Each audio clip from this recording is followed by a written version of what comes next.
Organizing, the function of management that creates the organization's structure.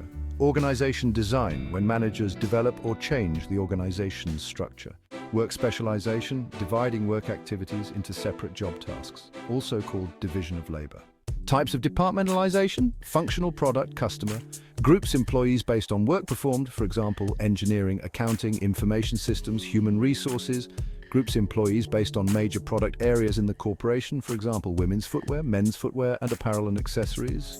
Groups employees based on customers' problems and needs, for example, wholesale, retail, government.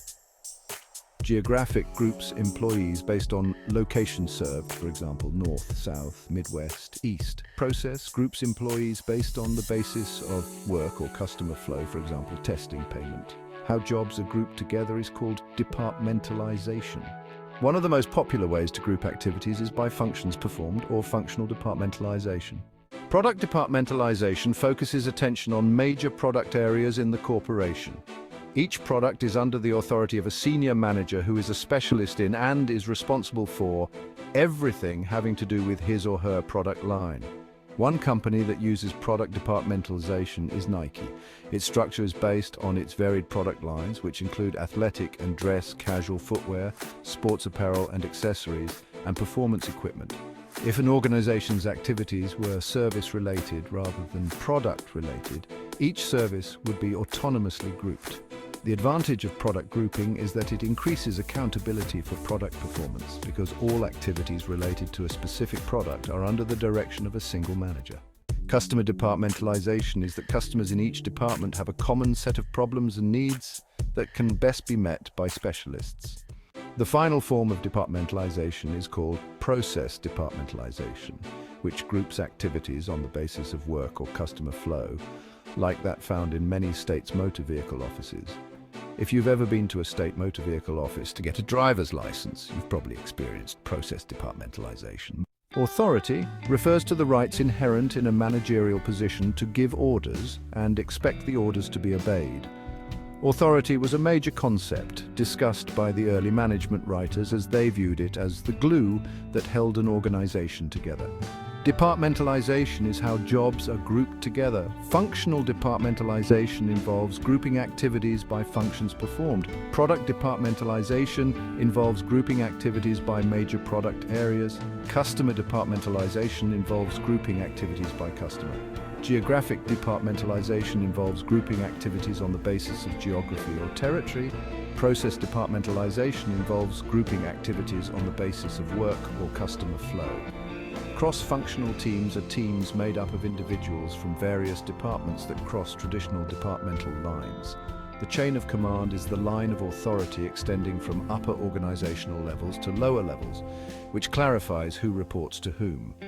Authority is the rights inherent in a managerial position to give orders and expect the orders to be obeyed. Responsibility is an obligation to perform assigned duties. Line authority entitles a manager to direct the work of an employee. It is the employer-employee authority relationship that extends from the top of the organization to the lowest echelon according to the chain of command. As a link in the chain of command, a manager with line authority has the right to direct the work of employees and to make certain decisions without consulting anyone. Of course, in the chain of command, every manager is also subject to the direction of his or her superior. Line authority is the authority that entitles a manager to direct the work of an employee.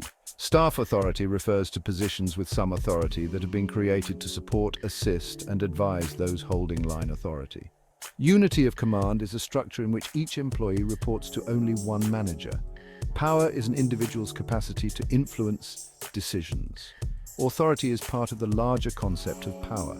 That is, the formal rights that come with an individual's position in the organization are just one means by which an individual can affect the decision process. The existence of a power core is, in fact, the only difference between A and B in Exhibit 6.5. The vertical hierarchy dimension in A is merely one's level on the outer edge of the cone. The top of the cone corresponds to the top of the hierarchy, the middle of the cone to the middle of the hierarchy, and so on. Similarly, the functional groups in A become wedges in the cone. Each wedge represents a functional area. Types of power: coercive power, power based on fear; reward power, power based on the ability to distribute something that others value; legitimate power, power based on one's position in the formal hierarchy; expert power, power based on one's expertise, special skill or knowledge; referent power, power based on identification with a person who has desirable resources or personal traits. How many employees can a manager efficiently and effectively supervise? This question of span of control. Centralization is the degree to which decision-making takes place at upper levels of the organization. Decentralization is the degree to which lower-level managers provide input or actually make decisions. Formalization refers to how standardized an organization's jobs are and the extent to which employee behavior is guided by rules and procedures. Centralization is the degree to which decision-making takes place at upper levels of the organization. On the other hand, decentralization is the degree to which lower-level managers provide input or actually make decisions. So formalization, once again, is how standardized an organization's jobs are and the extent to which employee behavior is guided by rules and procedures. A mechanistic organization is a bureaucratic organization, a structure that's high in specialization, formalization, and centralization. The organic organization, however, is a highly adaptive form that is as loose and flexible as the mechanistic organization is rigid and stable. Rather than having standardized jobs and regulations, an organic organization is a structure that's low in specialization, formalization, and centralization. When we talk about unit production, we mean the production of items in units or small batches. Mass production, on the other hand, refers to large batch manufacturing. And finally, process production is continuous flow or process production. Traditional organization designs include the simple structure, the functional structure, and the divisional structure. The simple structure has its strengths. It's fast, flexible, inexpensive to maintain, and offers clear accountability. However, its weaknesses include not being appropriate as the organization grows and relying on one person, which is risky. The functional structure has its own strengths, such as cost-saving advantages from specialization, economies of scale, and minimal duplication of people and equipment. Employees are grouped with others who have similar tasks, but the weaknesses are that the pursuit of functional goals can cause managers to lose sight of what's best for the overall organization. And functional specialists can become insulated and have little understanding of what other units are doing. Moving on, the divisional structure focuses on results. Division managers are responsible for what happens to their products and services. Yet this structure's weaknesses include the duplication of activities and resources, which increases costs and reduces efficiency. A functional structure is an organizational design that groups similar or related occupational specialties together. You can think of this structure as functional departmentalization applied to the entire organization. The divisional structure is an organizational structure made up of separate business units or divisions. In this structure, each division has limited autonomy, with a division manager who has authority over his or her unit and is responsible for performance. Finally, a simple structure is an organizational design with low departmentalization, wide spans of control, authority centralized in a single person, and little formalization. A functional structure is an organizational design that groups similar or related occupational specialties together, and a divisional structure is an organizational structure made up of separate business units or divisions. Contemporary organization designs team structure what it is: a structure in which the entire organization is made up of work groups or teams. Advantages: employees are more involved and empowered. Reduced barriers among functional areas. Disadvantages: no clear chain of command, pressure on teams to perform. Matrix project structure what it is.